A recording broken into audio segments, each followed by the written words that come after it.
Un père célibataire a calmé le bébé d'une PDG millionnaire. Ce qu'il a fait après va te briser le cœur. Avant de commencer l'histoire, que tu sois en train de boire ton café du matin ou de te préparer pour la soirée, tu es exactement là où tu dois être. Que fais-tu pendant que tu écoutes notre histoire? Quelle heure est-il et où te trouves-tu? Dis-le nous dans les commentaires. La pluie frappait les fenêtres du manoir Delacroix comme des balles sur une vitre. Luc Moreau aurait voulu être n'importe où ailleurs. Ses mains usées serraient plus fort la boîte à outils et il marchait dans le couloir en marbre.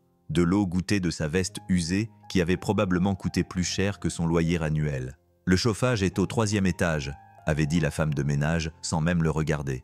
Madame Delacroix est sortie. « Essaie de ne toucher à rien ». Luc acquiesça. Il avait l'habitude d'être traité comme s'il était invisible. À 35 ans, il avait appris qu'être père célibataire et travailler dans l'entretien ne lui valait pas beaucoup de respect dans des endroits comme celui-ci. Mais le boulot était le boulot. Et Élise avait besoin de nouvelles chaussures pour l'école. La maison ressemblait à un musée, froide, immaculée et complètement vide. Alors qu'il montait le grand escalier, les portraits de famille le regardaient d'un air critique. Isabelle Delacroix, la PDG d'une entreprise technologique valant des millions, lui souriait depuis son cadre doré. Sa vie parfaite immortalisée dans des photos professionnelles. Luc trouva rapidement le problème. Une connexion défectueuse dans l'unité principale. Une réparation simple. 20 minutes maximum. Mais pendant qu'il travaillait, un bruit traversa les murs qui lui glaça le sang. Un bébé pleurait. Pas seulement il s'agitait, il criait avec désespoir, comme une baleine dont tous les parents savent que cela signifie que quelque chose ne va vraiment pas.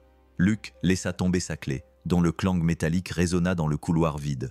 Les pleurs devinrent plus forts, plus frénétiques. Où étaient les nounous, le personnel? Comment un bébé pouvait-il être laissé seul comme ça? Ses pieds se mirent en mouvement avant que son esprit ne puisse les arrêter. Suivant le bruit dans un long couloir bordé d'œuvres d'art coûteuses, le cœur de Luc battait à tout rompre à chaque pas. Les cris provenaient de derrière une porte peinte en jaune pâle et décorée de petites étoiles argentées. Luc hésita un instant. Il n'était que le technicien de maintenance. Ce n'était pas ses affaires. Mais ce bébé, il poussa la porte. La nurserie était un paradis aux couleurs pastel et au mobilier importé. Mais au milieu de cette pièce, un petit être était allongé dans un berceau, le visage rouge et baigné de larmes. Les petits poings agités désespérément en l'air. Le bébé ne devait pas avoir plus de 8 mois, et quelque chose n'allait clairement pas. Luc se précipita vers le berceau, son instinct parental prenant le dessus sur tout le reste. Le bébé était brûlant de fièvre, la peau rouge et chaude au toucher. Sans réfléchir, Luc prit le nourrisson dans ses bras. « Bonjour petit », murmura-t-il. Sa voix prit automatiquement le ton doux qu'il utilisait avec Élise. « Qu'est-ce qui t'a fait pleurer ?» Les pleurs du bébé s'adoucirent légèrement au contact de ses petits doigts qui agrippaient la chemise de Luc. Il commença le mouvement de balancement doux qui avait fait des miracles avec Élise pendant ses nuits difficiles, fredonnant doucement sous son souffle. Mais ce bébé avait besoin de plus que de réconfort. La fièvre était grave, et Luc évalua rapidement la situation avec l'œil aiguisé d'un père expérimenté. Il trouva un thermomètre dans la table allongée, 38,3 degrés. Son cœur se serra, et il agit avec une efficacité acquise par l'habitude. Luc humidifia un chiffon doux avec de l'eau fraîche et le posa délicatement sur le front du bébé. Il continua à le bercer en lui murmurant des mots doux pour le réconforter, comme il l'avait fait d'innombrables fois pendant les premières années d'Élise. « Ta maman n'est pas là, n'est-ce pas ?» murmura-t-il, sentant une douleur familière dans sa poitrine. « Mais ne t'inquiète pas, on est là. » Peu à peu, incroyablement, les pleurs du bébé se calmèrent pour devenir de doux gémissements, puis une respiration tranquille.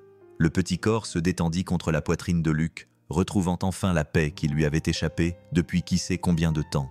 C'est alors qu'il entendit le souffle brusque derrière lui. Luc se retourna lentement, le bébé toujours blotti dans ses bras, et découvrit Isabelle Delacroix debout dans l'embrasure de la porte, son tailleur de créateur froissé, ses cheveux habituellement parfaits en bataille et ses yeux verts écarquillés, exprimant à la fois le choc et quelque chose d'autre qu'il n'arrivait pas à identifier. « Qui êtes-vous » murmura-t-elle, mais sa voix ne trahissait aucune colère. Seulement le soulagement désespéré d'une mère qui voyait son enfant enfin en paix. Isabelle Delacroix avait bâti un empire technologique en lisant dans les pensées des gens en quelques secondes. Mais l'homme qui se tenait dans la chambre de son bébé défiait toutes les hypothèses qu'elle aurait pu formuler. Ses vêtements étaient simples, usés par un travail honnête. Pourtant, il tenait son fils avec la tendresse de quelqu'un qui savait exactement ce dont un enfant en pleurs avait besoin. « Je m'appelle Luc Moreau », dit-il doucement, sans bouger d'où il se tenait. « Je réparais votre système de chauffage quand j'ai entendu le bébé pleurer. Il a 38 degrés de fièvre. Est-ce qu'il est comme ça depuis longtemps ?» La question frappa Isabelle comme un coup physique. Elle était en réunion depuis 6 heures du matin, son téléphone en mode silencieux, confiant que sa nounou habituelle s'occuperait de tout. Mais Madame Patterson avait appelé pour dire qu'elle était malade et la remplaçante ne s'était jamais présentée. « Je ne savais pas », murmura-t-elle en s'approchant pour voir son fils paisible pour la première fois depuis des heures. Oliver n'a pas fait une nuit complète depuis des semaines. Les médecins disent que c'est normal chez les bébés. Mais Luc l'a regardé avec une douceur surprenante. Quand a-t-il mangé pour la dernière fois? Ce matin, vers 7 heures. La voix d'Isabelle s'est légèrement brisée. Madame Patterson s'en occupe d'habitude. J'essaie d'être là, mais le boulot... Luc a dit doucement. Et d'une manière ou d'une autre, son visage buriné ne trahissait aucun jugement. La fièvre peut faire refuser de manger au bébé. A-t-il tiré sur ses oreilles? Isabelle acquiesça, les larmes aux yeux. Le pédiatre a dit que c'était peut-être les dents, mais ça semble plus grave que ça. Luc changea légèrement Oliver de position dans ses bras, et le bébé émit un petit gémissement de satisfaction qu'Isabelle n'avait entendu depuis des jours. Ma fille Élise a vécu quelque chose de similaire quand elle avait à peu près cet âge. C'était une otite. Les pics de fièvre peuvent être effrayants, mais ça se soigne. Votre fille? Isabelle se surprit à observer cet inconnu qui semblait savoir exactement ce dont son bébé avait besoin. Quand elle se sentit complètement perdue, « Élise est pour l'instant », dit Luc, un doux sourire illuminant son visage. « On est juste tous les deux. Sa mère est décédée il y a 2 ans. » Cette simple phrase resta suspendue entre eux, et Isabelle sentit quelque chose bouger dans sa poitrine. Voici quelqu'un qui comprend la perte, qui a appris à être à la fois père et mère pour un enfant qui a besoin de lui. « Je devrais appeler le pédiatre », dit Isabelle en sortant son téléphone avec des mains tremblantes. « Déjà fait », répondit Luc calmement. « J'ai trouvé le numéro d'urgence sur ton réfrigérateur. Le docteur Lefebvre nous retrouve à la clinique dans 30 minutes. » Isabelle le fixa. « Tu as appelé mon médecin ?»« Déjà fait », répondit Luc calmement. « J'ai trouvé le numéro d'urgence sur ton réfrigérateur. Le docteur Lefebvre nous retrouve, je l'ai déjà fait », répondit Luc calmement. « J'ai trouvé le numéro d'urgence sur ton réfrigérateur. Le docteur Lefebvre nous retrouve à la clinique dans 30 minutes. » Isabelle le fixa du regard. « Tu as appelé mon médecin. Un bébé qui a une forte fièvre, ce n'est pas quelque chose qu'on attend, » répondit Luc d'un ton neutre. « J'espère que ça ne te dérange pas. J'ai de l'expérience dans ce domaine. » Pour la première fois depuis des mois, Isabelle avait l'impression que quelqu'un d'autre s'occupait des détails qui l'accaparaient habituellement à chaque instant. Quelqu'un qui agissait sans demander la permission ou l'approbation de personne, qui voyait simplement ce qui devait être fait et le faisait. « Je ne sais même pas comment te remercier, » dit-elle en regardant Oliver dormir paisiblement contre la poitrine de Luc. Pas besoin de remercier. N'importe quel parent aurait fait la même chose, mais Isabelle savait que ce n'était pas vrai. La plupart des gens auraient appelé quelqu'un, attendu des instructions ou simplement fermé la porte et s'en seraient allés. Luc avait agi avec l'instinct protecteur de quelqu'un qui place les besoins des enfants avant tout le reste. Alors qu'il se préparait à partir pour la clinique, Isabelle se surprit à remarquer des choses chez Luc que ses évaluations rapides habituelles lui avaient échappé. La douceur avec laquelle il soutenait la tête d'Oliver, le doux murmure qui semblait lui venir naturellement, l'absence totale de gêne malgré le fait qu'il se trouvait dans la maison d'un inconnu. « Tu fais quoi dans la vie ?» demanda-t-elle alors qu'il se dirigeait vers sa voiture. « Tout ce qu'il y a à faire », répondit Luc en haussant légèrement les épaules. « De l'entretien, des réparations, un peu de construction. Rien d'extraordinaire, mais ça paye les factures. » Isabelle commença à répondre, mais Oliver remua dans les bras de Luc en émettant de petits gémissements. Sans se démonter, Luc reprit son doux balancement et son fredonnement, et le bébé se rendormit paisiblement. Point. À ce moment-là, en regardant cet inconnu s'occuper de son fils avec plus d'aisance qu'elle n'avait jamais réussi à le faire, Isabelle Delacroix prit une décision qui allait tout changer. Mais elle ne savait pas que Luc Moreau allait bientôt répondre à ses prières. Elle ne savait même pas qu'elle les avait faites. La clinique pédiatrique était en effervescence, comme souvent les mercredis après-midi. Mais Oliver était calme dans les bras de Luc pendant qu'ils attendaient le docteur Lefebvre. Isabelle faisait les 100 pas à proximité, sa confiance de PDG remplacée par l'angoisse que ressentent tous les parents quand leur enfant est malade. Madame Delacroix, une femme au visage aimable vêtue d'une blouse médicale, apparut. Le docteur Lefebvre va recevoir Oliver dans la salle d'examen. Isabelle regarda avec étonnement Luc aider naturellement le médecin, tenant Oliver fermement pendant l'examen de l'oreille et donnant les détails exacts sur les symptômes et leur apparition dont le docteur Lefebvre avait besoin. « C'est bien une otite », confirma le docteur en rédigeant une ordonnance. La fièvre devrait baisser dans les 24 heures suivant le début du traitement antibiotique. Il va avoir besoin de beaucoup boire et de se reposer. « À quelle fréquence dois-je lui donner le médicament ?» demanda Isabelle en sortant son téléphone pour prendre des notes. « Toutes les 8 heures. Madame Delacroix, vous devrez le surveiller de près ce soir. Les otites chez les bébés de cet âge peuvent être délicates. Quelqu'un devrait rester avec lui. Delacroix, vous devrez le surveiller de près cette nuit. Les otites chez les bébés en bas âge peuvent être délicates. Quelqu'un devrait rester avec lui. Le cœur d'Isabelle se serra. Elle avait une réunion du conseil d'administration à 8 heures le lendemain matin, une présentation, 2 investisseurs à midi et 3 conférences téléphoniques qui ne pouvaient pas être reportées. Madame Patterson ne serait pas de retour avant vendredi. « Je peux me débrouiller », dit-elle, calculant déjà dans sa tête les contrats de plusieurs millions de dollars qui allèrent devoir être reportés. Dot. Luc, qui aidait discrètement Oliver à se remettre dans son lit, prit la parole de manière inattendue. « Si tu as besoin de quelqu'un pour le surveiller ce soir, je peux t'aider. » Les 2 femmes se tournèrent vers lui. Isabelle sentit quelque chose l'envahir, un mélange de soulagement et d'incertitude. « Vous nous connaissez à peine, » dit Isabelle avec précaution. « Je ne peux pas vous demander ça. Vous ne me le demandez pas. Je vous le propose. » Luc la regarda droit dans les yeux. « Je sais ce que c'est que de jongler entre le travail et un enfant malade toute seule. Et honnêtement, Oliver et moi, on dirait qu'on se comprend bien. » Le docteur Lefebvre les regarda avec un air entendu. « Oliver a l'air très à l'aise avec vous, monsieur Moreau. » Luc Moreau. « Eh bien, monsieur Moreau, vous avez certainement un bon instinct avec les enfants, madame Delacroix.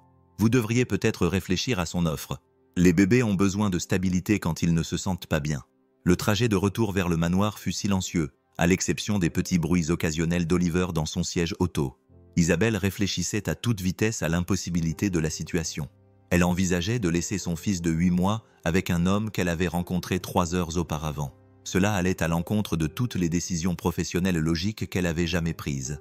Pourtant, quelque chose chez Luc lui semblait juste d'une manière qu'elle ne pouvait expliquer. « Je peux te payer, » dit-elle alors qu'il s'engageait dans l'allée circulaire. « Ton tarif habituel, plus un supplément pour le travail de nuit. » Luc était déjà en train de détacher le siège auto d'Oliver avec une aisance acquise par l'habitude. « Concentrons-nous d'abord sur le rétablissement de ce petit bonhomme. On en parlera plus tard. » À l'intérieur de la maison, Luc se déplaçait dans la chambre d'enfant comme s'il était chez lui, préparant les médicaments d'Oliver avec la même attention qu'il avait montrée auparavant. Toute la journée, Isabelle s'était surprise à observer chacun de ses mouvements, essayant de comprendre comment quelqu'un pouvait être aussi naturellement doué pour quelque chose qui lui posait tant de difficultés au quotidien. « Les antibiotiques doivent être conservés au réfrigérateur, » dit Luc en lisant l'étiquette de la pharmacie. « Et il devra prendre la première dose dans environ 2 heures. J'ai une chambre d'amis juste à côté de la chambre d'enfant, » dit soudain Isabelle. « Si tu veux vraiment rester, il y a un babyphone et tu pourrais... Ce serait parfait. » Luc accepta. « Je dois juste aller chercher Élise à la garderie et préparer quelques affaires. À 19h, ça te va ?» Isabelle acquiesça, puis se surprit à demander « Quand pense Élise que tu t'occupes d'autres enfants ?» Une ombre passa sur le visage de Luc. Pendant un instant, Élise, elle est habituée à ce que je donne un coup de main quand on a besoin de moi. C'est une petite fille très compréhensive. Quelque chose dans son ton suggérait qu'il y avait plus à dire. Mais avant que Isabelle puisse poser la question, son téléphone vibra pour lui signaler un message urgent de son assistant. 3 investisseurs importants exigeaient une vidéoconférence d'urgence à 18h. Un contrat de 50 millions de dollars était en jeu. « Je dois répondre ?» dit-elle d'un ton apologétique, déjà en route vers son bureau à domicile. Dot. Alors que Isabelle disparaissait dans son univers professionnel, Luc s'installa dans le fauteuil à basque de la chambre d'enfant avec Oliver, qui commençait à s'agiter à nouveau. Le médicament n'agirait pas avant un certain temps, et le bébé avait besoin de réconfort plus que tout au monde. « Ta maman travaille vraiment dur, n'est-ce pas ?» murmura Luc, en commençant le rythme doux qui avait apaisé Élise pendant d'innombrables nuits difficiles. « Elle essaie de tout te donner, petit bonhomme. Parfois, cela signifie qu'elle ne peut pas être là quand tu as le plus besoin d'elle. » Luc comprenait ce genre de sacrifice mieux qu'Isabelle ne pouvait l'imaginer. Mais alors qu'Oliver se détendait enfin contre sa poitrine, Luc ne pouvait s'empêcher de penser que cette famille avait besoin de plus que quelqu'un pour réparer leur chauffage. Ils avaient besoin de quelqu'un pour les aider à réparer leur cœur. Luc se tenait dans l'embrasure de la porte du programme parascolaire de l'école Sunshine, regardant Élise colorier avec une intense concentration. À 4 ans, elle avait hérité de l'âme artistique de sa mère, quelque chose qui à la fois réconfortait et peinait Luc chaque fois qu'il le voyait. « Papa !» s'écria Élise, le visage illuminé lorsqu'elle l'aperçut, abandonnant ses crayons de couleur pour courir se jeter dans ses bras. « Salut princesse !» dit Luc en la soulevant pour leur câlin habituel. « Quoi ? Sur quoi tu travailles ?» Élise lui montra son dessin. Une maison avec 2 bonhommes, un grand et un petit, sous un soleil jaune vif. C'est nous. Et regarde, j'ai fait les fleurs comme maman. 2. Luc sentit son cœur se serrer. Mais il sourit. C'est magnifique, monsieur, comme les peintures de maman. Le trajet jusqu'à leur petit appartement fut rempli des bavardages d'Élise sur sa journée.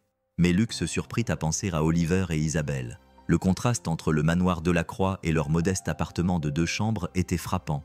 Mais Élise ne semblait jamais remarquer ce qui leur manquait. « Papa, on peut manger des macaronis au fromage pour le dîner ?»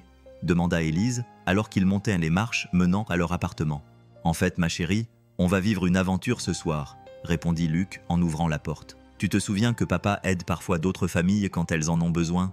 Élise acquiesça solennellement. Elle avait grandi en comprenant qu'aider les autres était tout simplement ce que faisait leur famille, même qu'ils n'avaient pas grand-chose eux-mêmes. « Eh bien, il y a un bébé qui est malade, et sa maman a besoin de quelqu'un pour s'occuper de lui ce soir. Tu veux venir avec papa pour aider ?» Les yeux d'Élise s'écarquillèrent d'excitation. « Un vrai bébé? Je peux le prendre dans mes bras? On verra. Il est tout petit et il ne se sent pas très bien en ce moment. » Alors que Luc préparait leur sac pour la nuit, son téléphone sonna. Le nom d'Isabelle apparut sur l'écran. « Luc, je suis désolé de te déranger, mais je voulais vérifier. Oliver est agité depuis que tu es parti, et je n'arrive pas à le calmer au téléphone. » Luc pouvait entendre les cris frustrés d'Oliver et le stress à peine contenu de sa femme. « As-tu essayé la technique d'emmaillotage que je t'ai montrée ? Je crois que oui, mais je ne le fais pas correctement. Il pleure encore plus fort. » Luc regarda sa montre. « On part maintenant, on sera là dans 20 minutes. » La voix d'Isabelle trahissait son inquiétude. « Ma fille Élise, j'espère que ça ne te dérange pas. Elle est très douée avec les bébés et je ne peux pas la laisser seule. » Il y eut un silence. « Bien sûr, c'est juste que je n'ai pas beaucoup d'expérience avec les enfants de l'âge d'Élise. » Luc sourit malgré la situation. « Ne t'inquiète pas, Élise est impatiente de vous rencontrer tous les deux. » Le manoir Delacroix semblait encore plus imposant dans la lumière du soir, mais Élise pressait son nez contre la vitre de la voiture avec émerveillement. « On dirait un château de princesse. Papa, tu te souviens de ce qu'on a dit ?» demanda Luc gentiment. « On est là pour aider, pas pour toucher aux choses ou mettre le bazar. » Isabelle les accueillit à la porte, l'air épuisé, ce qui la rendait plus humaine que la PDG impassible qu'il avait rencontrée le matin même. Oliver pleurait effectivement dans ses bras, le visage rouge et malheureux. « Dieu bonheur que vous soyez là, » dit Isabelle en passant immédiatement le bébé dans les bras de Luc. « Madame Delacroix. » Élise s'avança avec la politesse prudente que Luc lui avait apprise. « Je m'appelle Élise. Papa dit que votre bébé ne se sent pas bien. Je suis désolée qu'il soit triste. » Isabelle s'agenouilla à la hauteur d'Élise. Et Luc vit son expression s'adoucir. « Merci Élise. C'est très gentil de ta part de le dire. Il s'appelle Oliver. » En quelques minutes, Luc avait calmé Oliver et l'avait installé.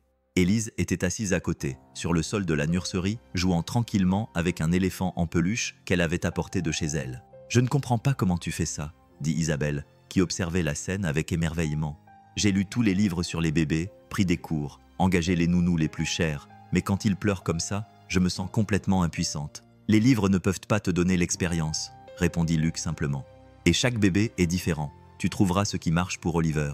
Et si je n'y arrive pas ?» La vulnérabilité dans la voix d'Isabelle était à peine audible. « Et si je n'étais tout simplement pas faite pour ça ?» Luc la regarda, puis la regarda vraiment. Derrière les vêtements de créateur et le maquillage parfait, se cachait une femme aussi effrayée et incertaine qu'il l'avait été à la naissance d'Élise. « Être parent, ce n'est pas être parfait, » dit Luc doucement. « C'est être présent, même quand on ne sait pas ce qu'on fait, surtout dans ces moments-là. » Alors que Oliver s'endormait dans les bras de Luc, Élise tira sur sa main. La manche d'Anna Sabella. « Mademoiselle Isabelle, tu veux voir mon dessin ?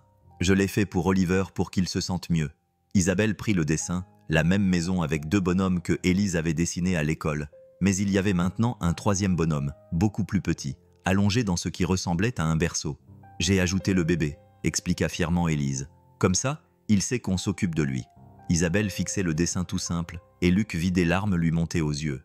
À ce moment-là, il comprit que le manoir Delacroix, malgré tout son luxe, manquait quelque chose qu'Élise avait toujours considéré comme acquis.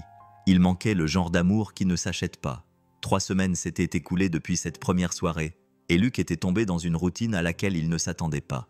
Isabelle lui avait proposé un poste temporaire pour l'aider avec Oliver pendant ses périodes de travail les plus chargées. Et ce qui avait commencé comme une garde d'enfants d'urgence s'était transformé en quelque chose de beaucoup plus complexe. Élise adorait leur visite au château de princesse, et Oliver avait commencé à chercher Luc dès qu'il entrait dans une pièce. Mais c'était la transformation d'Isabelle que Luc trouvait la plus remarquable. « Regarde ça !» dit Isabelle avec enthousiasme en s'installant dans le fauteuil à bascule de la chambre d'enfant avec Oliver. « Luc m'a appris à fredonner comme tu le fais. » Elle entonna une douce mélodie sans paroles, Et Oliver fixa immédiatement son regard sur son visage avec une satisfaction que Luc avait rarement vue entre eux auparavant. « C'est parfait », dit Luc avec chaleur. « Il réagit vraiment à toi. » La fierté sur le visage d'Isabelle était indéniable. Au cours des dernières semaines, elle avait appris à lire les signaux d'Oliver, à comprendre la différence entre ses pleurs de faim et ses pleurs de fatigue, à faire confiance à son instinct au lieu de se remettre constamment en question. Mais Luc avait lui aussi appris des choses, comme le fait que Isabelle travaillait 16 heures par jour, non pas parce qu'elle aimait le pouvoir, mais parce qu'elle avait peur de décevoir l'entreprise que son père avait bâtie, comme le fait qu'elle dînait souvent seule dans son immense salle à manger, comme le fait qu'elle parcourait ses emails professionnels pendant que Oliver dormait à l'étage, comme le fait qu'elle avait grandi dans des internats et qu'elle n'avait aucune idée de ce à quoi ressemblait un dîner en famille normale. La voix de Luc Élise retentit dans le couloir. « Je peux montrer mon livre à Madame Abella ?»« Bien sûr, princesse. » Élise se précipita dans la chambre d'enfant avec son livre d'images préféré.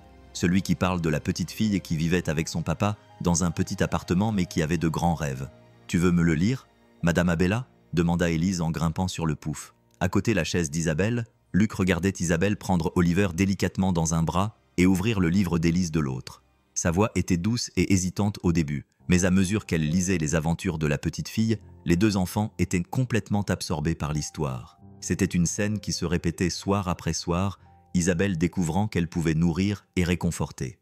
Élise s'épanouissait grâce à l'attention de quelqu'un qui écoutait ses histoires avec un intérêt sincère, et Oliver s'épanouissait grâce à l'attention constante qui lui avait manqué. Luc se surprit à rester plus tard chaque soir, à aider à préparer le dîner, à donner le bain, et même à discuter tranquillement avec Isabelle, une fois les enfants endormis. Des conversations qui révélaient à quel point leurs difficultés étaient similaires, malgré la différence entre leurs comptes en banque. « Je ne t'ai jamais remercié comme il se doit », dit Isabelle un soir, alors qu'ils étaient assis dans son salon. Oliver et Élise dormaient enfin à l'étage. Pas seulement pour ce premier jour, mais pour tout ce qui s'était passé depuis. « Tu m'as donné quelque chose que je ne savais même pas qui me manquait. »« Qu'est-ce que c'est ?» demanda Luc, même s'il pensait connaître la réponse. « La confiance en tant que mère. Le sentiment que je suis peut-être vraiment doué pour ça. » Luc observa son visage à la douce lumière de la lampe. Au fil des semaines, il avait vu Isabelle se transformer d'une mère épuisée et dépassée en quelqu'un qui savait apaiser les pleurs de son bébé et faire rire sa fille avec la même aisance. « Tu es doué pour ça, » dit-il doucement. « Tu as toujours été doué pour ça. Tu avais juste besoin de croire en toi. » Quelque chose changea dans l'air entre eux. Puis, ils prirent conscience des sentiments qui s'étaient lentement développés, prudemment sous la surface de leur relation professionnelle. Luc Isabelle commença, d'une voix à peine plus forte qu'un murmure. « Je crois que je suis… » Mais avant qu'elle puisse finir sa phrase, son téléphone vibra, signalant une notification urgente, puis une autre, et encore une autre. Isabelle jeta un coup d'œil à l'écran et pâlit. « Oh mon Dieu, l'accord avec Singapour. Il y a eu une crise avec les partenaires industriels. Je dois y aller. » Elle était déjà en train de chercher son ordinateur portable. Son attention se reporta sur la crise qui exigeait une réaction immédiate. Luc regarda la femme chaleureuse et incertaine qui lisait à Élise disparaître, remplacée par la PDG vive et concentrée, capable de gérer des urgences de plusieurs millions de dollars avant le petit déjeuner. « Je suis désolée, » dit Isabelle sans lever les yeux de son écran. « Ça va me prendre toute la nuit. Tu devrais peut-être y aller. »« Ce n'est pas grave, » dit Luc en se levant. « Je comprends. » Mais alors qu'il rassemblait les affaires d'Élise et se préparait à partir, Luc ne pouvait pas se débarrasser de cette impression d'avoir été témoin de quelque chose d'important qui venait de lui échapper. En l'espace de 30 secondes, l'intimité qu'ils avaient construite avait été balayée par les exigences de l'autre vie d'Isabelle, la vie qui passerait toujours en premier, alors qu'il portait Élise endormie jusqu'à la voiture. Luc se dit qu'il savait que c'était temporaire, que ce qu'il croyait avoir vu dans les yeux d'Isabelle était probablement le fruit de son imagination. Mais la douleur dans sa poitrine suggérait que son cœur n'avait pas compris le message, et il ne savait pas qu'Isabelle l'observait depuis sa fenêtre. Son ordinateur portable oublié, elle se demandait pourquoi faire ce qu'il fallait pour son entreprise lui semblait soudainement être la pire erreur de sa vie. L'appel est arrivé un jeudi matin, alors que Luc réparait un tuyau qui fuyait dans la cuisine de Madame Henderson. La voix d'Isabelle était claire et professionnelle, si différente du ton doux et hésitant auquel il s'était habitué lors de leur conversation du soir. « Luc, j'ai besoin de te voir aujourd'hui. Il y a quelque chose d'important dont nous devons discuter et nous sommes en retard. » Luc se tenait dans le bureau d'Isabelle, une pièce où il n'était jamais entré auparavant.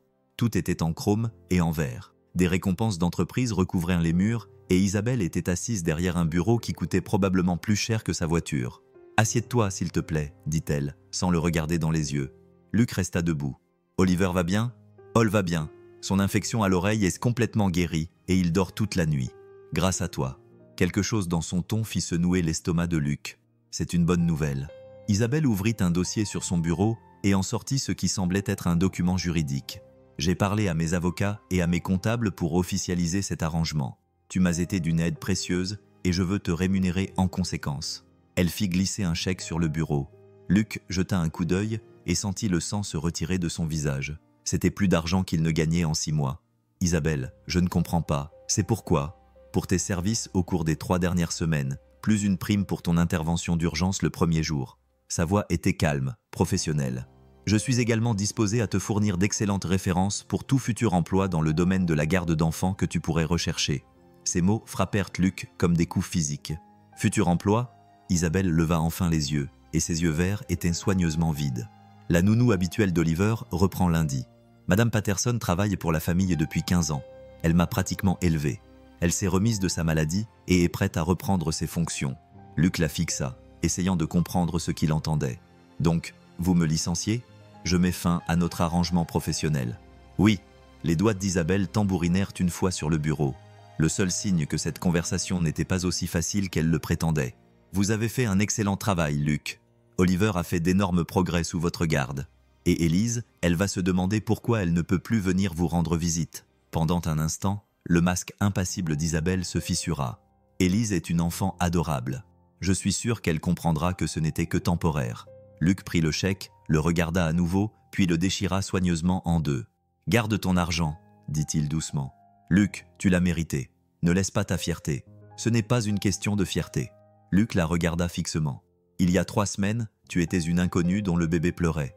J'ai aidé parce que c'est ce qu'on fait quand un enfant a besoin de toi. Je suis resté parce que je pensais, parce que je croyais que tu avais besoin de plus qu'une solution temporaire. » Le masque d'Isabelle glissa complètement pendant un instant, et Luc vit quelque chose qui ressemblait à de la douleur traverser son visage. « J'y ai bien réfléchi, » dit-elle, la voix un peu tremblante. « Cet arrangement est devenu trop compliqué. Oliver s'attache trop et ce n'est pas juste pour lui alors que tu allais forcément partir un jour. Qui a dit que j'allais partir ?» La question restait en suspens entre eux, chargés de tout ce qu'ils avaient construit mais jamais vraiment exprimé à voix haute. Dot. Isabelle se leva brusquement et se tourna vers la fenêtre qui donnait sur son jardin parfaitement entretenu. « Parce que c'est mon monde, Luc. Les réunions du conseil d'administration, les accords internationaux et les décisions qui affectent des milliers de personnes. Ce n'est pas compatible avec les histoires et les dîners de macaronis au fromage. Ça semblait plutôt compatible ces 3 dernières semaines. Ces 3 dernières semaines étaient une exception. Une crise qui nécessitait des mesures temporaires. La voix d'Isabelle devenait plus forte, plus convaincue. J'ai remis Oliver sur les rails en lui apportant les soins nécessaires. C'est ce qui devait être fait. Luc observa sa posture rigide, la distance prudente qu'elle avait mise entre eux, et comprit soudain ce qui se passait réellement. « Tu as peur, » dit-il doucement. Isabelle se retourna brusquement. « Je suis réaliste. Tu fuis quelque chose qui fonctionnait, quelque chose qui te rendait heureuse. Le bonheur est un luxe que je ne peux pas me permettre en ce moment. J'ai aussi des responsabilités. Tout le monde sauf toi. » Luc s'approcha du bureau et d'Oliver. « Il n'a pas besoin de soins parfaits, Isabelle. Il a besoin de sa mère, celle dont je l'ai vu tomber amoureux au cours des 3 dernières semaines. » Les larmes menacèrent de percer les yeux de Bella, mais elle les retint en clignant des paupières. Madame Patterson lui prodiguera d'excellents soins. Des soins professionnels. Des soins professionnels ne l'aimeront pas, et l'amour ne paiera pas ses études universitaires, ni n'assurera son avenir. Les mots tombèrent entre eux comme un verdict final, et Luc comprit qu'Isabelle avait déjà fait son choix. La femme qui avait appris à lire des histoires avant de dormir et à fredonner des berceuses avait disparu, remplacée par la PDG qui mesurait tout en termes de profit et de pertes. « J'espère que ça en vaut la peine », dit Luc doucement en se dirigeant vers la porte. « Luc. » La voix d'Isabelle le retint. « Pour ce que ça vaut, ces 3 semaines ont été spéciales, mais elles n'étaient pas la vraie vie. » Luc se retourna une dernière fois. Elles ont été la chose la plus vraie qui soit arrivée dans cette maison depuis la naissance d'Oliver. Mais tu as raison sur un point, c'est fini maintenant. Alors qu'il quittait le manoir de la Croix pour ce qu'il pensait être la dernière fois, Luc ne pouvait pas savoir qu'Isabelle regrettait déjà chaque mot qu'elle venait de prononcer, ni que parfois, le cœur a des projets que l'esprit ne peut comprendre. 2 semaines s'étaient écoulées depuis que Luc avait quitté le manoir de la Croix, et Élise demandait des nouvelles d'Oliver tous les jours. Ce matin-là n'était pas différent. Assise à leur petite table de cuisine, elle remuait ses céréales dans son bol avec un calme inhabituel. « Papa, Oliver est toujours malade ?» demanda-t-elle pour la 100e fois, son cœur de 4 ans incapable de comprendre pourquoi ils avaient tout simplement cessé de leur rendre visite. Ses amis, Luc se servit une autre tasse de café, sa 3e ce matin-là. Il n'avait pas fermé l'œil depuis sa dernière conversation avec Isabelle. « Non, princesse. Oliver va beaucoup mieux maintenant. Alors pourquoi on ne peut pas aller le voir avec mademoiselle Isabelle ? Elle avait promis de finir de me lire l'histoire de la princesse et du dragon. » Cette question innocente frappa Luc plus fort qu'elle n'aurait dû. Élise avait véritablement s'était attachée à eux au cours de ces 3 semaines. Des liens qu'Isabelle avait rejetés aussi facilement qu'elle avait rejeté leur relation naissante. « Parfois, les gens sont occupés par des choses importantes, » dit Luc avec précaution. Madame Isabelle a une grande entreprise à diriger. Le visage d'Élise se crispa avec cette sagesse que seuls les enfants possèdent. Mais s'occuper des bébés, c'est important aussi, non ? Avant que Luc n'ait le temps de répondre, son téléphone sonna. L'identifiant de l'appelant indiquait son employeur actuel, Davidson Construction. Luc décrocha rapidement, soulagé d'être distrait. « Ici Moreau. Luc, c'est Bill Davidson. J'ai une bonne et une mauvaise nouvelle. Laquelle veux-tu en premier ?» Luc s'installa dans le fauteuil en face d'Élise. « Donne-moi la mauvaise nouvelle. Le projet Reynolds a été annulé. Réduction budgétaire. J'ai dû licencier 3 gars hier. » Luc sentit son estomac se nouer. Le projet Reynolds était censé l'occuper pendant les 2 prochains mois. Et la bonne nouvelle, c'est que j'ai peut-être quelque chose d'encore mieux. Il y a un énorme projet de rénovation commerciale qui commence le mois prochain. 6 mois de travail régulier. Mais voilà le problème. C'est à Seattle. Tu devras déménager. Seattle, à 1500 km de tout ce qui lui était familier, mais aussi à 1500 miles des souvenirs de yeux verts et de conversations nocturnes qui n'avaient apparemment aucun sens. « J'ai combien de temps pour me décider ?» Luc m'a demandé. « À la fin de la semaine. Je sais que c'est court, mais l'entrepreneur a besoin d'une réponse. » Après avoir raccroché, Luc est resté assis à regarder son téléphone. Élise avait fini ses céréales et était en train de dessiner un autre dessin. Celui-ci représentait Oliver dans son berceau, les larmes coulaient sur son visage. « Pourquoi Oliver pleure-t-il dans ton dessin ?» M. Élise a levé les yeux avec l'honnêteté dévastatrice de l'enfance. « Parce qu'on lui manque, papa. Tout comme tu me manques. » Ce soir-là, après qu'Élise se soit endormie, Luc se retrouva à passer devant le manoir de la Croix. Il se dit qu'il prenait simplement un chemin plus long pour rentrer de l'épicerie. Mais lorsqu'il aperçut la silhouette d'Isabelle à la fenêtre du 3e étage, la même fenêtre où il avait entendu Oliver pleurer pour la première fois, il s'arrêta. Elle faisait les 100 pas, son téléphone collé à l'oreille, gesticulant avec emphase à quelqu'un qui ne pouvait pas la voir. Même depuis la rue, Luc pouvait lire la tension dans ses mouvements s'estomper alors qu'il observait. Une autre silhouette est apparue à la fenêtre. Madame Patterson, la nounou qui était revenue, portant Oliver. Mais quelque chose n'allait pas. Même de cette distance, Luc pouvait voir qu'Oliver pleurait, son petit corps rigide de détresse. Madame Patterson semblait tout essayer, le berçant, le balançant, lui offrant un biberon, mais rien ne fonctionnait. Isabelle prit le bébé, essayant les mêmes techniques que Luc lui avait enseignées. Mais les cris d'Oliver ne faisaient que devenir plus désespérés. Les mains de Luc agrippèrent la clôture en fer qui entourait la propriété. Tous ses instincts parentaux lui criaient d'aller aider, mais Isabelle lui avait clairement fait comprendre que son aide n'était plus nécessaire. Son téléphone vibra, signalant l'arrivée d'un SMS. Pendant un instant, il pensa qu'il s'agissait d'Isabelle qui demandait de l'aide. Mais c'était en fait un rappel concernant la réunion parents-professeurs d'Élise le lendemain. La réunion où son professeur mentionnerait probablement les récentes questions d'Élise sur les raisons pour lesquelles ils ne rendaient plus visite à leur petite amie. Luc jeta un dernier coup d'œil à la fenêtre où Isabelle continuait d'essayer de réconforter son fils inconsolable, puis se força à partir. Mais alors qu'il rentrait chez lui, Luc ne pouvait s'empêcher de penser que le renvoyer aussi froidement avait été la plus grosse erreur qu'Isabelle Delacroix ait jamais commise, dans un monde de fusion d'entreprises et de décisions à des millions de dollars. C'était dire quelque chose. Ce qu'il ne savait pas, c'est qu'à l'étage, dans la chambre de bébé, Oliver pleurait depuis 3 heures, sans interruption. Et Isabelle commençait à comprendre la différence entre la garde d'enfants professionnelle et le genre d'attention qui vient du cœur. Le genre d'attention qu'elle avait rejeté parce qu'elle avait trop peur d'admettre à quel point elle en avait besoin elle-même. Isabelle fixait l'écran de son ordinateur portable, essayant de se concentrer sur les projections trimestrielles. Mais les chiffres se brouillaient tandis que les pleurs d'Oliver résonnaient à l'étage. Madame Patterson était de retour depuis 2 semaines. Et même si elle était indéniablement compétente, quelque chose de fondamental avait changé. Oliver, qui dormait toute la nuit et mangeait régulièrement sous la garde de Luc, avait complètement régressé. Il refusait le biberon de Madame Patterson, luttait contre le sommeil et pleurait avec un désespoir qui faisait mal à Isabelle. Il est juste en phase d'adaptation. Madame Patterson l'avait rassuré ce matin-là, avec son efficacité habituelle après 15 ans. Les enfants peuvent s'attacher excessivement à des personnes qui s'occupent d'eux temporairement.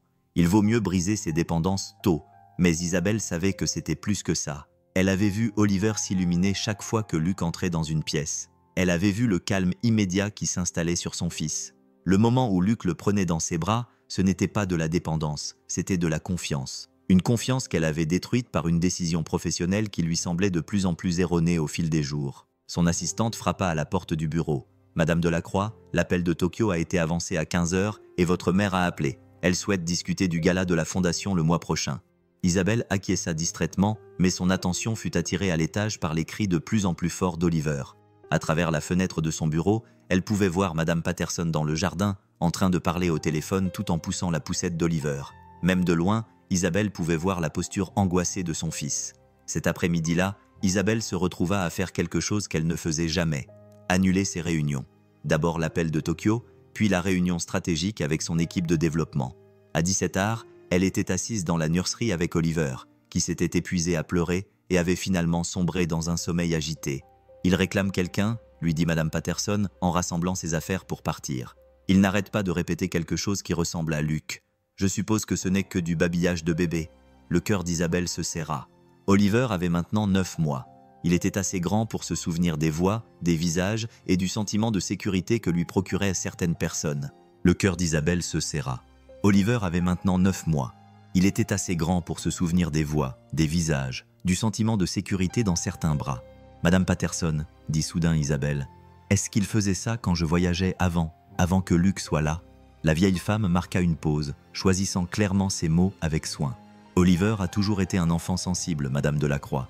Mais j'ai toujours pris soin de lui, et je continuerai à le faire. Les enfants s'adaptent. » Après le départ de Madame Patterson, Isabelle s'assit seule avec son fils endormi, scrutant son visage à la recherche des signes de contentement qu'elle avait observés pendant les 3 semaines passées avec Luc. Tout ce qu'elle trouva, ce furent des traces de larmes et une fatigue intense, celle qui suit un combat. Impossible de gagner. Son téléphone vibra, signalant un SMS de son assistant. « Rappel, réunion du conseil d'administration demain à 8 h. L'accord avec Johannesburg doit être approuvé avant la fin de la journée. » Isabelle fixa le message, puis le sommeil paisible mais fragile d'Oliver, et prit une décision qui la surprit elle-même. Elle éteignit son téléphone.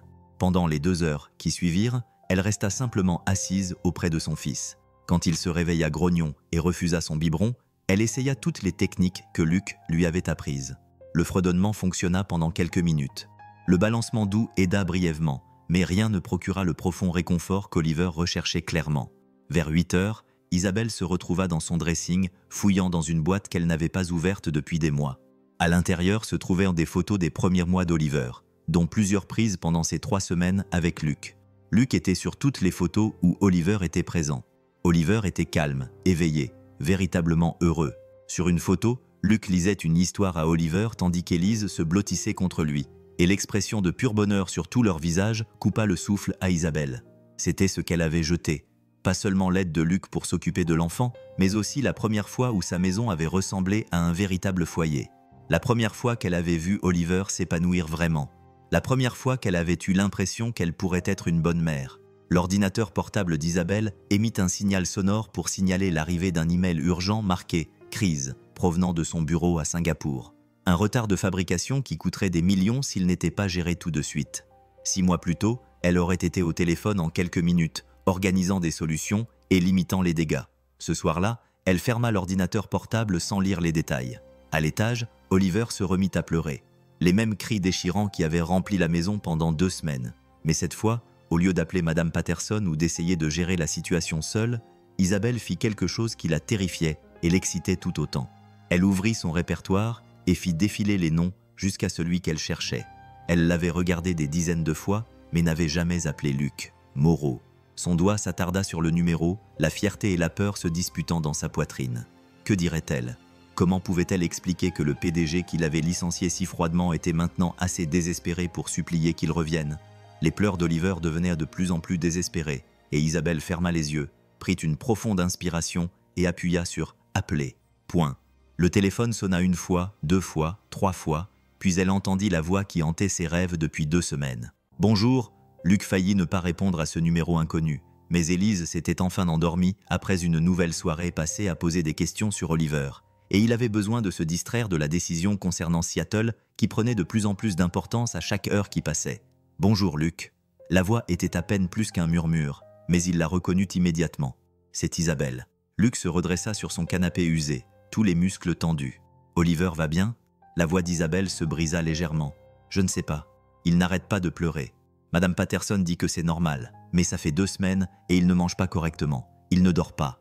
Et je crois que j'ai commis une terrible erreur. » Cette confession resta suspendue entre eux comme un pont. Aucun des deux n'était sûr de devoir le traverser. « Isabelle, » dit Luc avec précaution, « pourquoi m'as-tu appelé ? Parce que je ne sais pas quoi faire d'autre. » Les mots sortirent précipitamment, car Oliver n'arrête pas de dire quelque chose qui ressemble à ton nom, parce que je n'ai pas dormi depuis des jours et que je n'arrive pas à me concentrer sur mon travail et chaque fois que j'entre dans la chambre de bébé. Je me souviens à quel point qu'il était paisible quand tu étais là. Luc ferma les yeux, luttant contre l'envie de prendre ses clés et de se rendre directement au manoir. Tu m'as fait clairement comprendre que mes services n'étaient plus nécessaires. J'avais tort. La voix d'Isabelle était plus forte maintenant, plus assurée. J'avais peur, j'avais été stupide et j'avais tout faux. Peur de quoi ? Il y eut un long silence et Luc pouvait entendre Oliver pleurer en arrière-plan. Les mêmes cris désespérés qui les avaient réunis la première fois. Peur d'avoir besoin de toi, murmura Isabelle. Peur que tu sois meilleur avec Oliver que je ne l'étais. Peur de te sentir si bien quand tu étais là. Peur de ce que ça signifiait. Luc sentit sa poitrine se serrer. Et maintenant j'ai encore plus peur de ce qui se passera si je ne ravale pas ma fierté et te demande de revenir. Pas en tant qu'employé, Luc, mais en tant que quelqu'un qui se soucie d'Oliver, quelqu'un qui se soucie de nous tous. La vulnérabilité dans sa voix était dévastatrice, mais Luc avait appris à ses dépens à protéger son cœur et celui d'Élise. « On m'a proposé un boulot à Seattle, » dit-il doucement. « 6 mois de boulot stable, un bon salaire, un nouveau départ. » Isabelle retint brusquement son souffle. « Tu vas accepter ?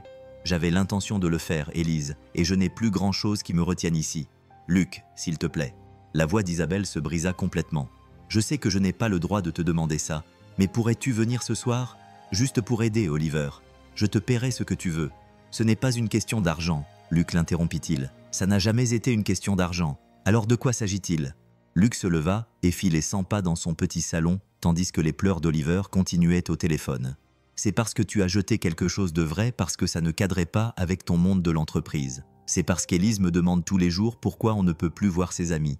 C'est pour protéger ma fille et l'empêcher de s'attacher à des gens qui la voient comme un moyen de se rendre la vie plus facile. Ce n'est pas comme ça que je vois Élise, » dit Isabelle avec insistance. « Ce n'est pas comme ça que je vous vois tous les deux.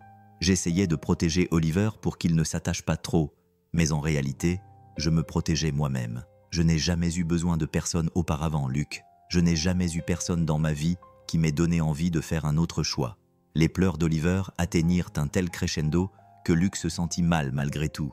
Son instinct paternel reprit le dessus. « T'as essayé de lui donner un bain chaud ?» demanda-t-il. « Parfois, quand Élise était super fatiguée et surexcitée, j'ai essayé tout ce que tu m'as appris. Rien ne marche. Il veut juste... » La voix d'Isabelle se brisa à nouveau. « Il veut toi, Luc. Et moi aussi. » L'aveu restait suspendu dans l'air comme une confession, Ron. Honnête et terrifiant. Luc attrapa sa veste. « J'arrive dans 20 minutes. Mais Isabelle, il ne s'agit pas de revenir travailler pour toi. Si je fais ça, c'est parce qu'un bébé a besoin d'aide et parce que je ne supporte pas de l'entendre pleurer comme ça. Merci Isabelle, murmura-t-il. Luc, la porte d'entrée sera ouverte. Après avoir raccroché, Luc vérifia une dernière fois qu'Élise allait bien, puis appela sa voisine âgée, Madame Chen, qui avait déjà gardé Élise en cas d'urgence. En moins de 15 minutes, il roulait dans les rues sombres en direction du manoir de la Croix, le cœur battant à tout rompre entre espoir et crainte. Il ne savait pas qu'Isabelle se tenait à la même fenêtre du 3e étage où tout avait commencé, guettant ses phares, le visage baigné de larmes, ni que dans exactement 48 heures, tout allait changer d'une manière qu'aucun d'eux ne pouvait prévoir. Mais certaines histoires ont leur propre dynamique, et celle-ci était loin d'être terminée. Luc trouva Isabelle dans la chambre d'enfant, serrant Oliver contre son épaule, le visage baigné de larmes. Les pleurs du bébé s'étaient intensifiés pour devenir des cris désespérés dont tous les parents connaissent la signification. « Il y a quelque chose qui ne va vraiment pas. Depuis combien de temps est-il comme ça ?» demanda Luc en se précipitant vers Isabelle. « 3 heures, répondit Isabelle, la voix brisée par les larmes et celle de son fils. Madame Patterson est partie à 6 heures et son état n'a cessé de s'aggraver depuis. Luc prit délicatement Oliver dans les bras de Mademoiselle Abella, et le changement fut immédiat. Les cris du bébé s'adoucirent pour devenir des gémissements lorsqu'il reconnut la voix et le contact familier dont il avait tant besoin depuis 2 semaines. « Salut, mon grand !» murmura Luc en commençant le doux mouvement de balancement qui avait toujours calmé Oliver. « Je sais que je t'ai manqué aussi. » Alors que Oliver s'installait progressivement contre la poitrine de Luc, Isabelle s'effondra dans le fauteuil à bascule, émotionnellement et physiquement épuisée. « Je ne comprends pas comment tu fais ça, » dit-elle, en regardant avec émerveillement la respiration d'Oliver se stabiliser enfin. « Ce n'est pas de la magie, » dit Luc doucement, tout en continuant ses mouvements doux. « Il sait simplement qu'il est en sécurité avec moi. Les bébés sentent quand quelqu'un veut vraiment être là. » Ces mots firent mal à Isabelle, mais elle savait qu'elle les méritait. « Luc, à propos de ce que je t'ai dit il y a quelques semaines, concentrons-nous sur Oliver pour l'instant, » l'interrompit Luc. Mais son ton était plus doux qu'au téléphone. Pendant l'heure qui suivit, Luc opéra sa magie silencieuse. Il donna un bain chaud à Oliver en utilisant des techniques qu'Isabelle avait oubliées dans son désespoir. Il prépare, et surtout, il lui a apporté le calme et la sécurité dont le bébé avait besoin. À 22 heures, Oliver dormait enfin paisiblement dans son berceau. Luc et Isabelle se sont retrouvés seuls dans la chambre d'enfant faiblement éclairée. « Je devrais y aller, » a dit Luc doucement. « Élise est chez mon voisin. »« Attends, Luc. » Isabelle s'est levée, les mains légèrement tremblantes. « J'ai quelque chose à te dire. Quelque chose que j'aurais dû te dire il y a des semaines. » Luc s'arrêta dans l'embrasure de la porte sans se retourner. « Je suis amoureuse de toi depuis la 2e semaine, » dit Isabelle d'un ton précipité, en te regardant avec Oliver, en voyant à quel point tu étais patient avec Élise. La façon dont tu as fait de cette maison un foyer pour la première fois depuis la naissance d'Oliver. Je tombais amoureuse de toi, et ça me terrifiait. Luc se retourna lentement, le visage impassible. « J'ai construit ma vie autour de mon indépendance. » Isabelle continua. Les mots jaillissaient comme de l'eau d'un barrage brisé. Ne pas avoir besoin de personne, ne dépendre de personne. Mon père m'a appris que les attachements émotionnels étaient des faiblesses qui pouvaient être exploitées. Mais avec toi, je voulais être différente. Je voulais être le genre de mère qu'Oliver méritait. Le genre de femme qui pouvait choisir l'amour plutôt que la peur. « Alors pourquoi tu l'as pas fait ?» demanda Luc doucement. « Parce que j'étais une lâche. » La voix d'Isabelle se brisa. « Parce que quand il a fallu choisir entre la vie sûre et contrôlée que je connaissais et la vie incertaine et magnifique que je pouvais avoir avec toi, j'ai choisi la sécurité. J'ai fait le mauvais choix. » Luc scruta son visage dans la douce lumière de la chambre d'enfant. Il ne voyait pas la PDG posée, mais la femme vulnérable qui se cachait derrière son armure professionnelle. « Isabelle, » dit-il avec précaution, « pourquoi tu me demandes ça? Je te demande si c'est trop tard. Je te demande s'il y a une chance que tu puisses me pardonner d'avoir été trop désirable pour choisir l'amour. » Alors que c'était juste devant moi, avant que Luc puisse répondre, son téléphone vibra pour signaler un SMS urgent. Il y jeta un coup d'œil par réflexe et Isabelle vit son expression. « Change ? Qu'est-ce que c'est ?» demanda-t-elle. Point.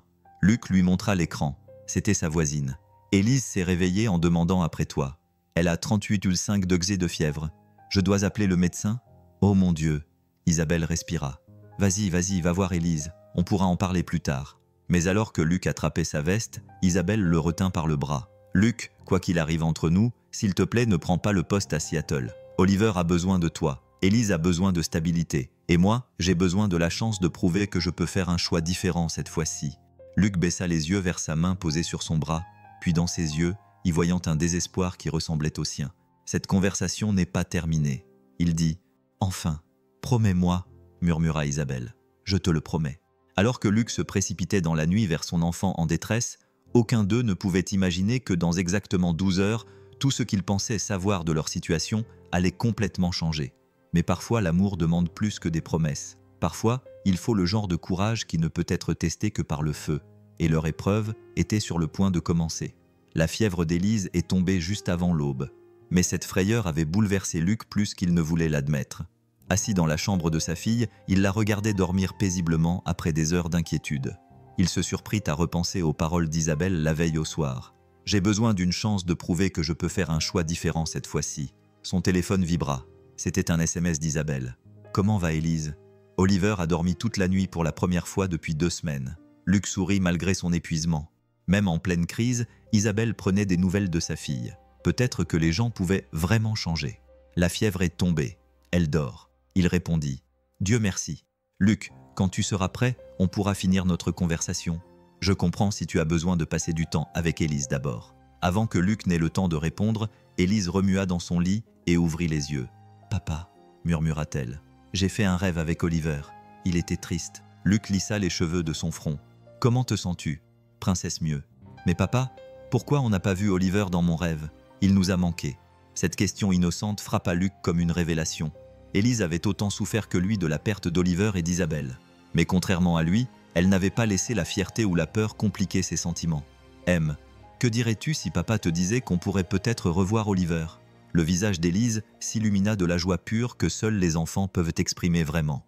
Et Madame Abella aussi, elle doit encore finir notre histoire. 1 heure plus tard, après qu'Élise eut pris son petit déjeuner et que sa fièvre eut complètement disparu, Luc prit une décision qui le surprit lui-même.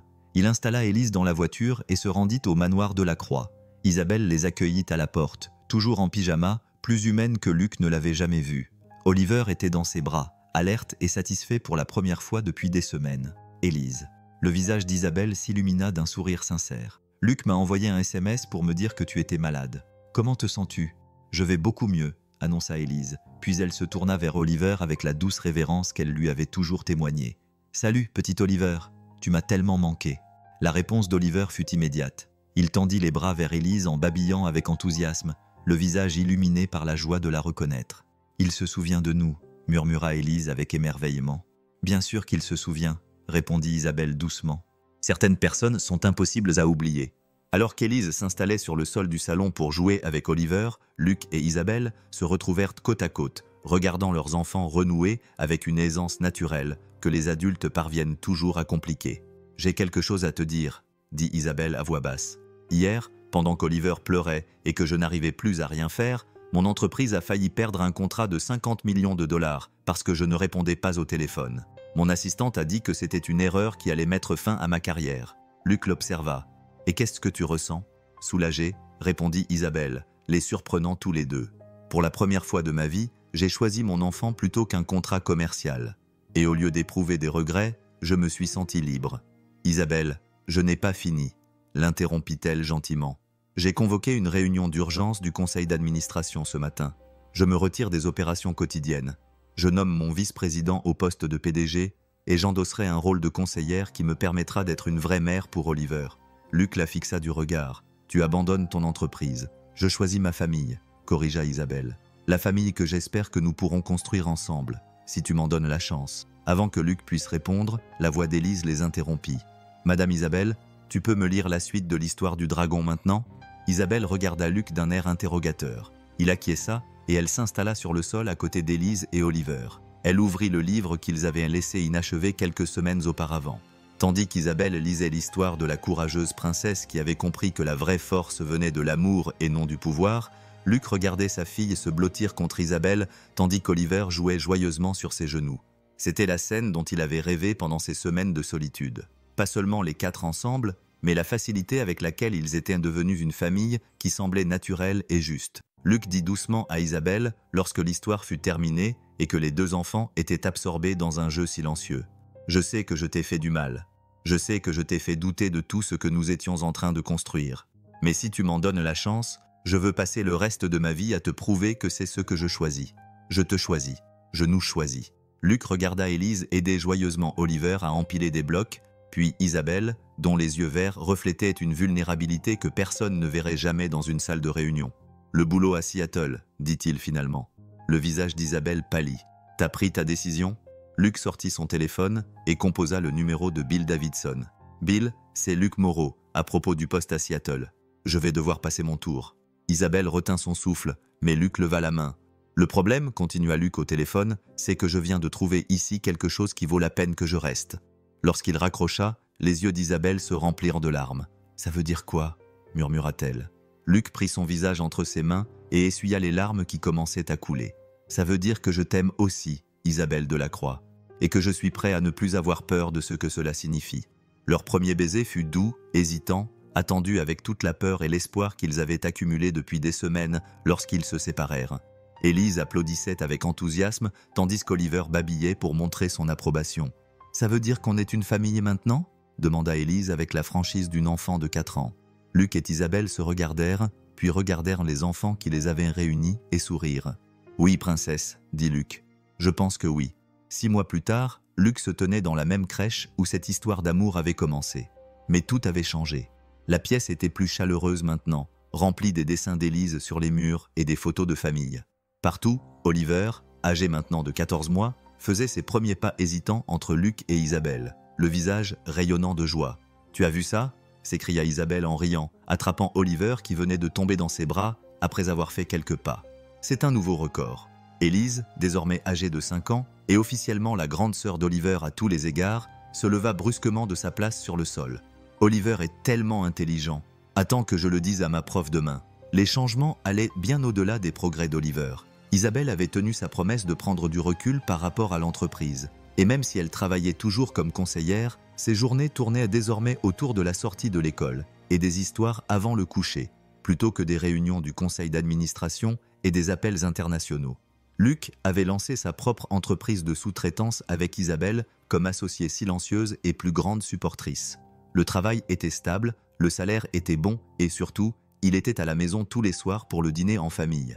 Luc dit Isabelle alors qu'ils installaient les enfants pour la nuit. « Tu te souviens de ce que tu as dit le premier jour, qu'Oliver avait besoin de quelqu'un qui voulait vraiment être là ?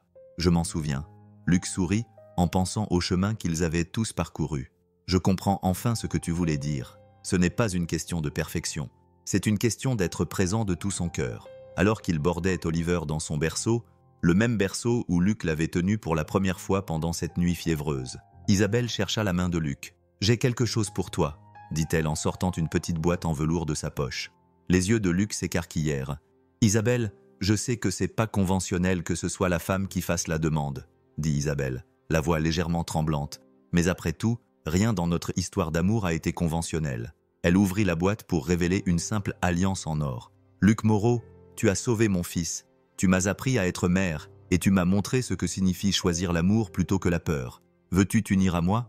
Luc fixa la bague, puis la femme qui était passée du statut d'inconnu en détresse à l'amour de sa vie. « À une condition, dit-il sérieusement. » Le visage d'Isabelle s'assombrit. « Quelle condition ?»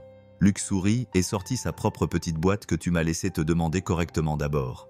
Isabelle haleta lorsque Luc s'agenouilla à côté du berceau d'Oliver, ouvrant la boîte pour révéler une bague en diamant qui scintillait à la douce lumière de la chambre d'enfant. « Isabelle Delacroix, » dit Luc, la voix chargée d'émotion. « Tu as bouleversé mon monde de la meilleure façon qui soit.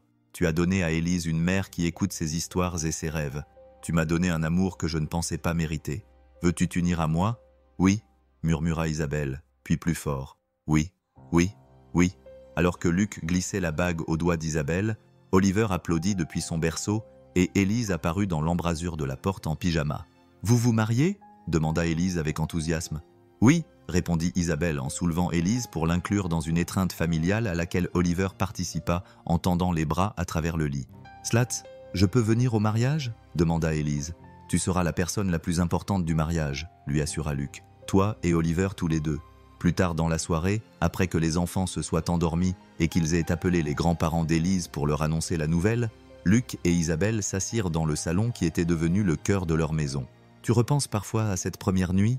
demanda Isabelle, blottie contre Luc. « À quel point les choses auraient pu être différentes si tu n'avais pas entendu Oliver pleurer. » Luc embrassa le sommet de sa tête. « Je pense qu'on se serait trouvé tôt ou tard. Certaines choses sont écrites, même quand on a failli tout gâcher, surtout à ce moment-là. Les plus belles histoires d'amour ne sont pas les plus faciles, Isabelle. Ce sont celles où les gens se choisissent encore et encore.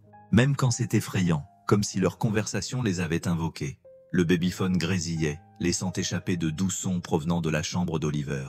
Mais au lieu de pleurs, ils entendaient des babillages satisfaits et la douce musique du mobile. Luc avait installé la même berceuse qu'il chantait pendant les premières nuits difficiles. « Il est heureux », s'émerveilla Isabelle, « vraiment heureux. »« On l'est tous », répondit Luc en repensant au chemin qui les avait menés de ce premier appel téléphonique désespéré à ce moment de bonheur parfait.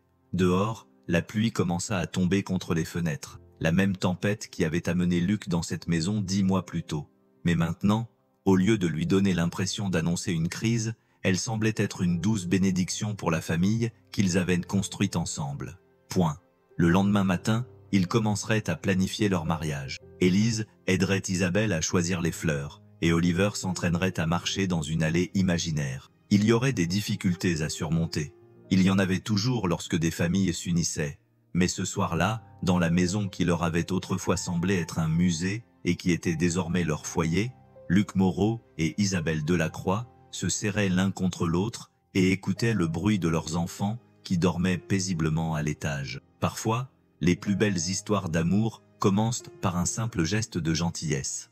Parfois, elles grandissent dans l'espace entre le chagrin et l'espoir. Et parfois, si on a beaucoup de chance, elles se terminent exactement là où elles devaient se terminer. Chez soi, avec les personnes qui ont choisi de nous aimer chaque jour. Qu'auriez-vous fait à la place de Luc? Partagez vos réflexions dans les commentaires et n'oubliez pas de vous abonner pour découvrir d'autres histoires qui prouvent que l'amour triomphe toujours.